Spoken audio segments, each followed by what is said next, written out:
This project is really a health and safety project for the students and staff.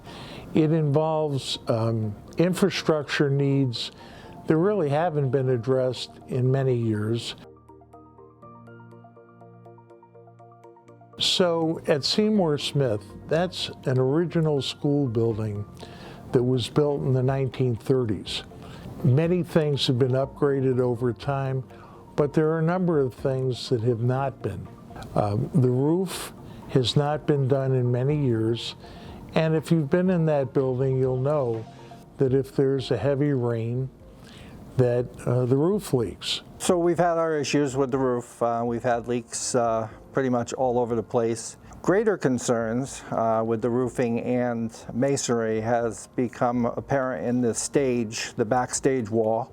On the outside, we notice sandstone degeneration, a lot of efflorescence showing through, stating that there's water in the masonry walls. On the inside, we see a lot of plaster flaking, peeling paint, and bulging of the plaster, which is not good at all as well. Some of the other masonry issues we have stem to the front of the building at the main entrance, and that has to do with the pillars. The bases of the pillars are cracking open, water gets in, water freezes, it enhances the cracks year after year. Other noticeable issues are we have water that comes out from the steps in front of the building, leaving a sandy-like residue when the water comes out because it's degenerating the cement.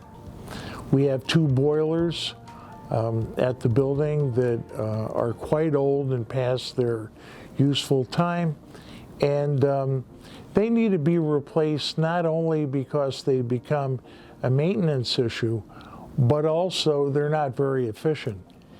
And then the asbestos tile. The tile in the hallways, that was replaced a number of years ago, but the tile in the classrooms have not been. And that's original tile to the building. That tile is starting to deteriorate. And when asbestos deteriorates, it becomes a hazard. Cold Spring is a 1-story building, and the roof there has been an ongoing problem for us.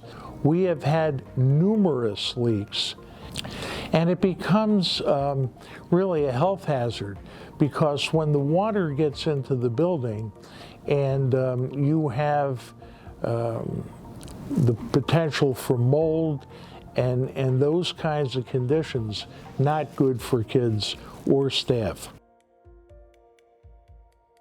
Middle school gym floor has been a safety issue for a number of years. It is slippery because of the track's dust. It is wearing to the point where we can't really clean it and make it look good anymore because the surface is wearing. There's some cracks in the masonry below. They give it a molding effect, they call it. Looks like a little mole has run underneath the floor and dug a hole, you know, kind of thing. So substantial issues over there. Traditional wood floor would be a much better application, and it would last forever.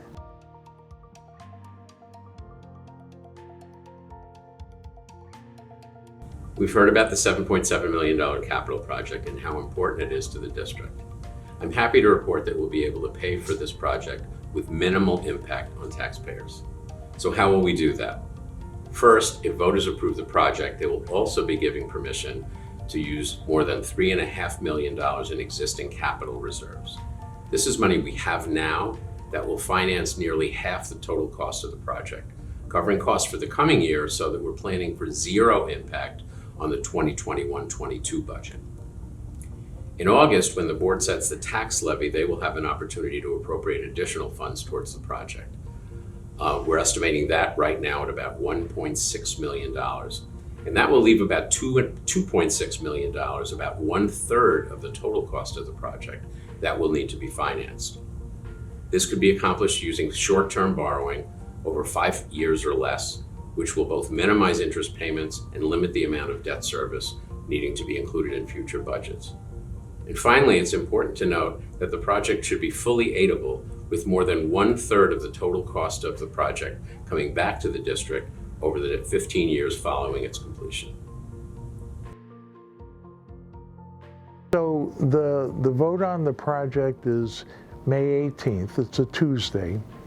And the vote itself will be at the high school in the cafeteria.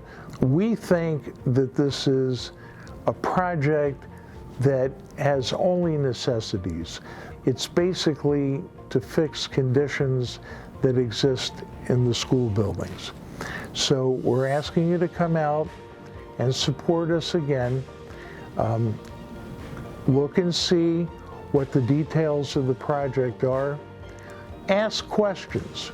We're here between now and the day of the vote, and we're happy to hear from you either by phone, email. We will answer your questions. No question will go unanswered.